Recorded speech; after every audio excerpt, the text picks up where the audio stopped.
Hello muraho bantu bacu, muraho abakunzi ba Modiambo TV. Yes, mbazaniye rero sasa VPN ziziri gukora cyane y'ubuntu.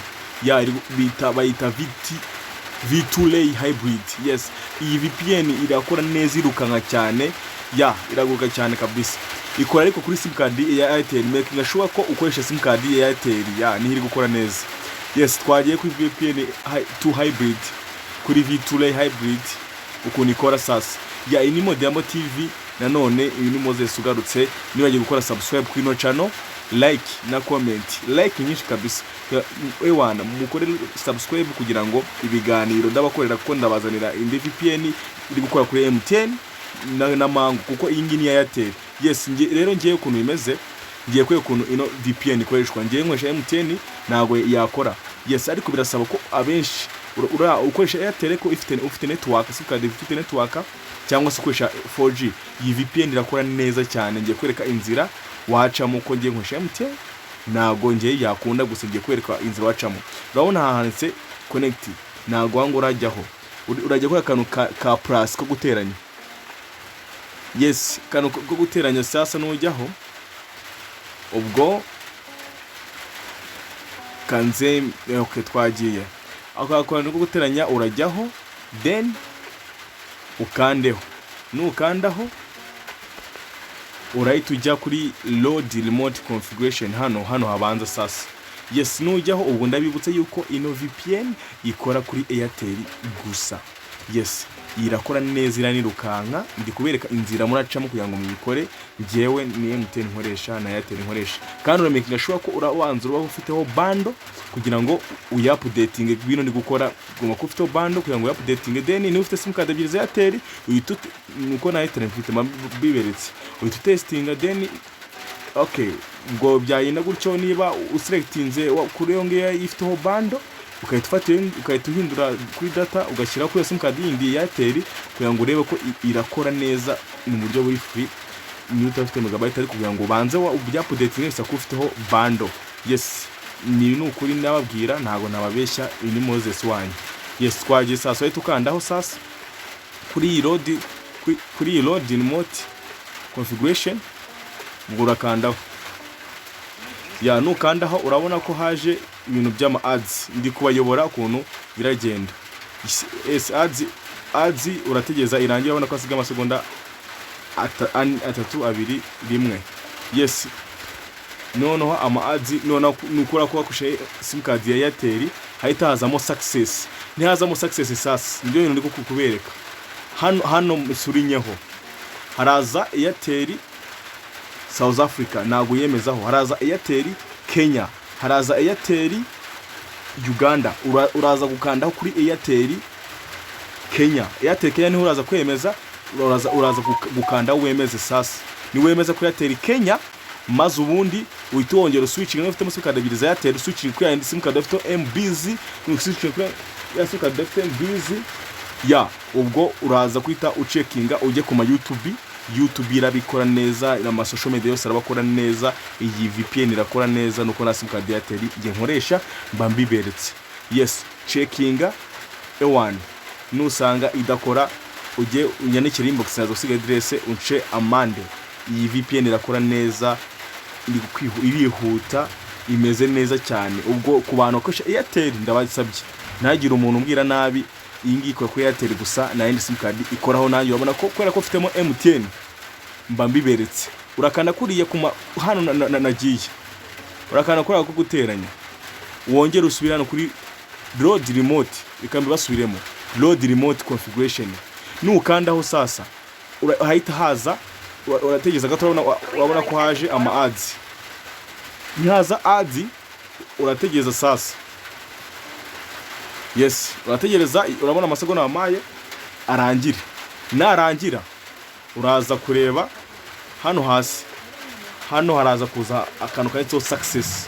Niba success niho harita y'importinga hara hasi, ndaje mbereke. Niba haza kuza success aho hano ne kano yahitaza success, nkuko yo wemeje ko akundi twemeza kuri H8 plus, wemeza ko tukubwira ngo thanks to support us.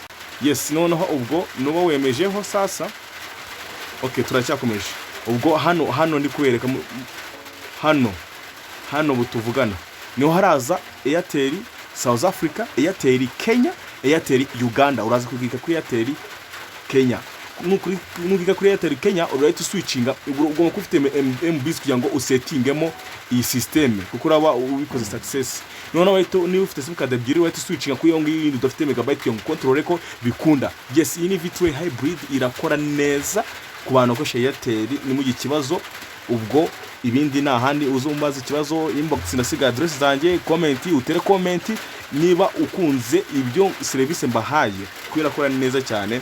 Ubwo subscribe zibe nyinshi, like zibe nyinshi, ama comment nyabone, ama share musharinge nyaboneka. Ngiye kubazanira VPN vuba ikoreshwa na M10 na Mango ewana. Noneho sasa nibutse ubwo ku bantu baraza testinga kugira ngo idutestinga turiwe unajya kuri YouTube, uraza kujya muri Google. Yes, uraza kujya muri Google kugira ngo utestinge ko ukuntu irukanga. None nujya muri Google urabona Google iraje. None urahita ujya muri Google testing kuko ugomba kuba waswitchinze kuri ni dafite megabyte. Uraza kujya murebe umuvuduko wayo, urandikamo fast.com. Ni fast gutya searchingamo fast.com. Noneho ubwo kwana kwesha Google urahita ujya kuri aka kantu fast.com.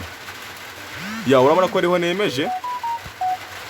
Urabona ukuntu nyine ahangaha uri gutestinga ukuntu umuvuduko wayo, ukuntu yirukanka, ukuntu igenda. Yes, noneho ubwo ku bantu baraza gukoresha Airtel baraza kugira ahangaha baraza kureba umuvuduko wayo yirukanka cyane pe. Irukanka ku bantu hari umuntu abantu benshi na settingiyemo gukoresha ama Airtel, ubona tuvuganye ngo simcard ya Airtel kabisa kuko megabyte ntago umuntu yazibona. Yes, murakoze. Iyi ni Modiambo TV. Don't forget to subscribe, like, comment and share nyaboneka ndabinginze. Noneho ngiye kubazana version nshya. Urabona ko turi mu bihe mu kwa 10 tugiye kwa applyinga green card ku bantu babizi ku bintu mu bantu muri urabona green card ni ikigano nakoze muze gusacinga Modiambo TV maze kujya mu biganiro muri ese green card ni iki kiganiro nagikoze. Yes, ngiye kwakora ikiganiro, ngiye kuzajya mbazana ibiganiro no mu kwa 10 tugiye kwa applyinga mu green card. No inkuru nziza ihari nuko ubu ngubu abantu kwa applyinga n'ubuntu. Iyo utazi kwiapplyingira ujya kuri bantu bagakora ku masiberi cafe cyangwa ku mapapeteri bakakwa applyingira utanga 5 sara aro bakugihumbi ari nabaka 2 then kwa applyinga no ubumva ni nka for free kandi niyo visa batanga y'ubuntu kuko nta muntu wese tifuza kujya muri Amerika. Kandi ikiza inkuru n'umwaka ihari nziza, abenshi ubundi bushize bapplyinga bafite ama passport. Ubu ngubu ikintu sabwe cyonyine ni ID ni usabwa.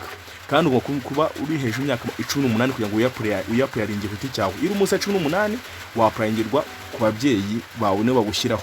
Kandi hano uri hejuru y'imyaka 21 nago iwanyu bemeye kugushyiraho niyo bapplyinze. Ubwo wapplyinga ku giti cyawe uri hejuru 21 guhera kuri 22 mbese 21 kwanura ubwo iwanyu gushyiraho. Yes, ubwo rero ubwo nanone ku bantu bashaka ku bintu kwa applyinga ko tuzapplyinga mu kwa 10 no kugerageza amahirwe kuko ewan ni benshi nzi ni nabe ari nabo mwene na applyingiye bagiye hanze kandi ewan nta muntu wanze igihugu cya Amerika. Ubwo turi kumwe urumva izo video ngiye kuzauploadingira kanda subscribe kugira ngo ibyo byiza nibigucike tuwane kuri Modiambo TV. Yes, ubwo nakagaruka turi kumwe. Ubu ushaka kumbaza ko ibyo bintu bya visa wajya inbox tukavugana buryo muri privé. Ungiye kuzabashakira uburyo makora ikiganiro mbasobanurira ese visa ni iki ukuntu ikora. Mu kwa 10 turi kumwe unyandikire musobanuro kujya visa neza amakuru arambuye kugira ngo turebe ko twese twageze amahirwe green card. Wese agira amahirwe yari ibyo wapplyinga ari mukafatwa mbese tuzabisobanura turi kumwe. Iyi ni Modiambo TV nakagaruka. Ciao ciao.